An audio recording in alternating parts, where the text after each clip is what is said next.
Ferrari looked unstoppable on Friday in Hungary, topping both practice sessions and creating the expectation of a serious fight for victory. Then the race arrived. Charles Leclerc finished fourth.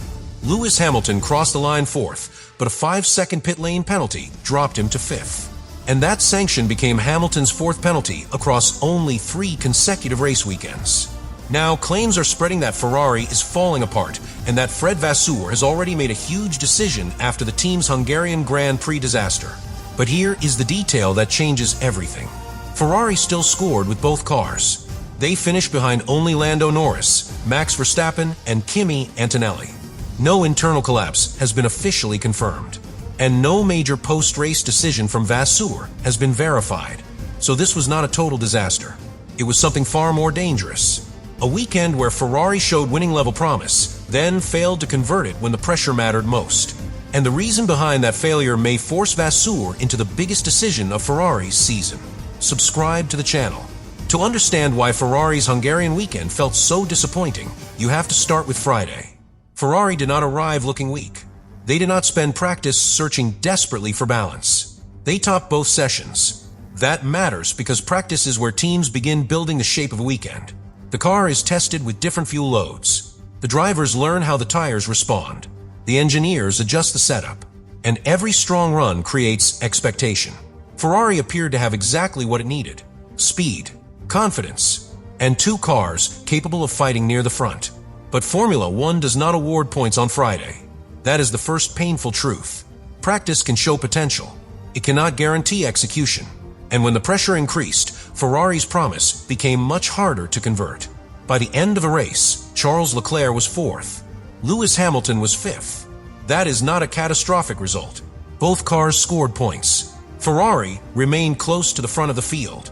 Only Lando Norris, Max Verstappen, and Kimi Antonelli finished ahead in the official order. But that is exactly why the result feels so uncomfortable. Ferrari was not slow enough to excuse fourth and fifth. The team had shown enough pace to make those positions feel like a missed opportunity. And missed opportunities can be more dangerous than clear failures. When a car is obviously uncompetitive, everyone understands a problem. The engineers need more performance. The drivers need patience. The expectations come down. But when a team looks dominant in practice, then fails to turn that speed into a stronger race result, the questions become much harder. Where did the advantage go? Was the setup too specific to Friday? Did the conditions change? Did Ferrari misread the tires? Did qualifying alter the strategic possibilities? Or did the team simply fail to perform when every decision carried consequences? The source does not provide enough technical detail to identify one confirmed cause. That distinction matters. There's no verified explanation showing that one setup choice, one strategy mistake, or one mechanical weakness destroyed Ferrari's race. What is confirmed is the gap between promise and result. Ferrari led both Friday practice sessions, then finished fourth and fifth on Sunday. And that contrast is the real beginning of the problem. Imagine preparing for an exam and answering every practice question correctly. You enter the room confident. You know the material. Then, when the final test begins, small errors begin appearing. One answer is rushed. Another is misunderstood. The knowledge is still there, but the result no longer reflects it.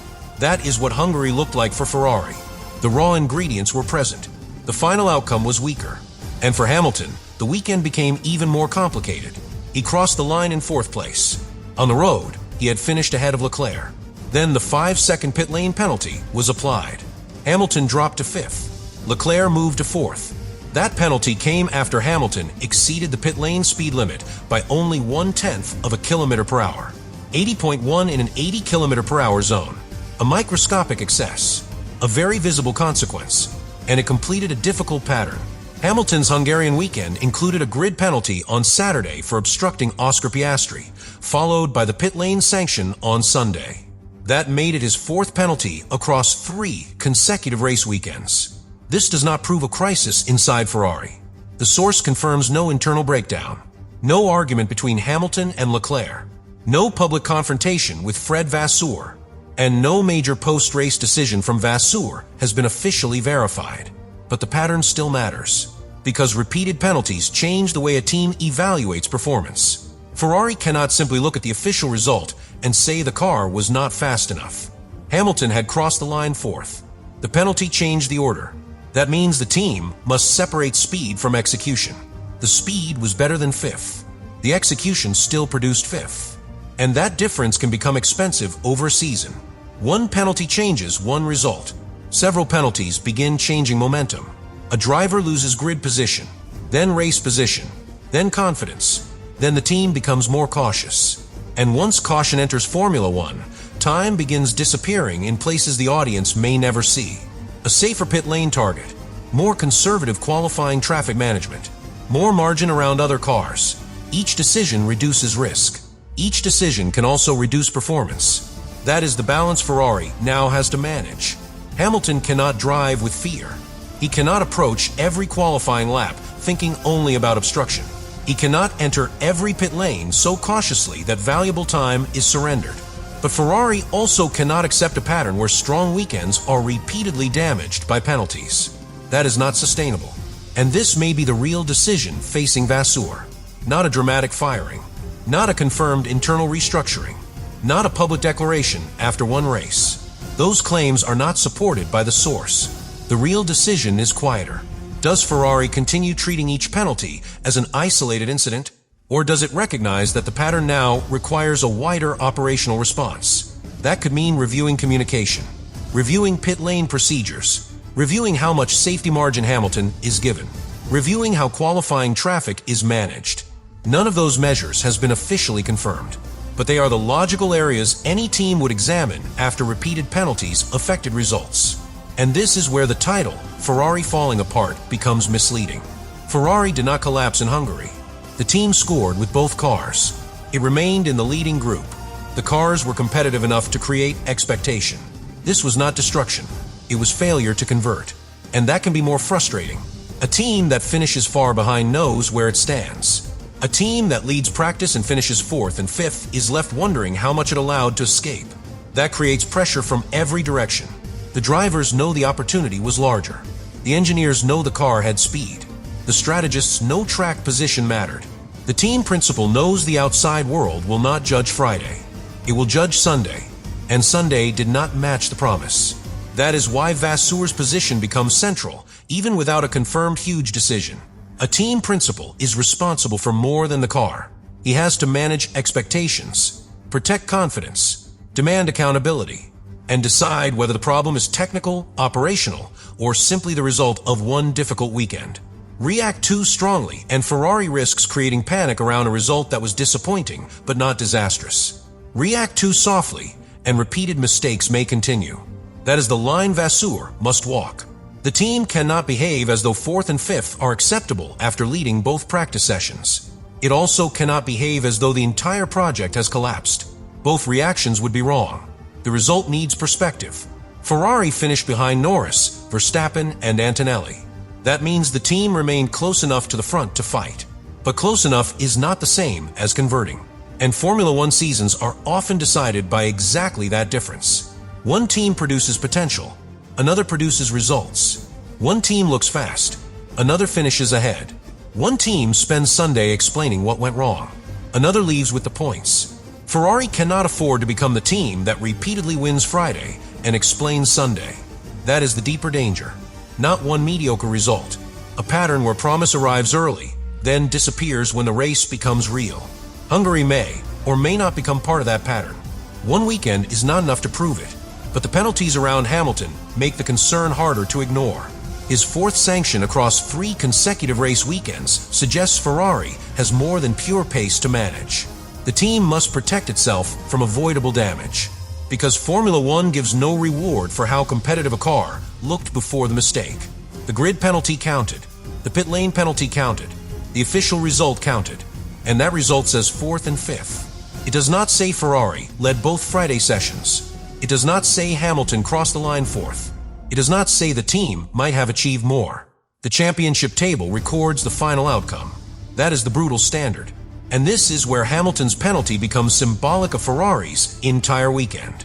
1/10 of a kilometer per hour. Almost nothing, yet enough to change the order. Ferrari's gap between promise and result may have been created the same way. Not through one enormous collapse, through several smaller losses. A position here. A penalty there, a missed opportunity. A weekend that slowly moved away from the result Friday had promised. That is often how Formula One disappointment works. Not with one explosion, with accumulation. And accumulation is harder to fix because there may be no single part to replace. No one decision to reverse. No one person to blame. Only a chain of moments that must be understood together. That is why Vasseur's response matters more than any dramatic headline. If Ferrari overreacts, it may damage confidence. If it underreacts, it may repeat the same pattern. The right decision is not the loudest one. It is the one that identifies what prevented strong pace from becoming a stronger result. Was the car only suited to Friday conditions? Was the race execution too conservative? Did the penalties simply destroy a better outcome? Or did Ferrari misunderstand how competitive its rivals would become when the weekend progressed? The source does not confirm the answer. That is the unresolved part. But the final result gives Vasseur enough reason to investigate internally, even if no public decision has been announced. Because the real risk is not that Ferrari finished 4th and 5th once. The real risk is that the team becomes comfortable explaining why those positions should have been better. Championship teams do not survive on explanations. They convert. They protect the result. They remove mistakes. And they make sure the performance shown on Friday survives until Sunday evening. Ferrari did not do that in Hungary, but also did not fall apart. That difference is important. The team is still close, still competitive, still capable of placing both cars near the front. The problem is that being close creates pressure to finish the job. And now, after another Hamilton penalty and another weekend below expectation, Vasseur has to decide whether small adjustments are enough. No huge decision has been confirmed. No internal crisis has been reported. But the questions are real. How many strong Fridays can Ferrari waste? How many penalties can Hamilton absorb? How many times can the team show pace without converting it before disappointment becomes a genuine pattern? That is the real tension after Hungary. Not a collapse already completed. A warning. Ferrari still has the speed to fight. But if the execution does not improve, the next missed opportunity may no longer look merely mediocre. It may become the moment everyone realizes the problem was growing in plain sight. And this is where Ferrari's problem becomes much more complicated than one disappointing Sunday. Because the team did not arrive in Hungary searching for speed. It had speed. Ferrari led both practice sessions on Friday. That created a clear message inside the paddock. The car was working. The drivers had confidence. And the team appeared capable of fighting for something much stronger than 4th and 5th. But Formula One weekends are not judged by the fastest moment.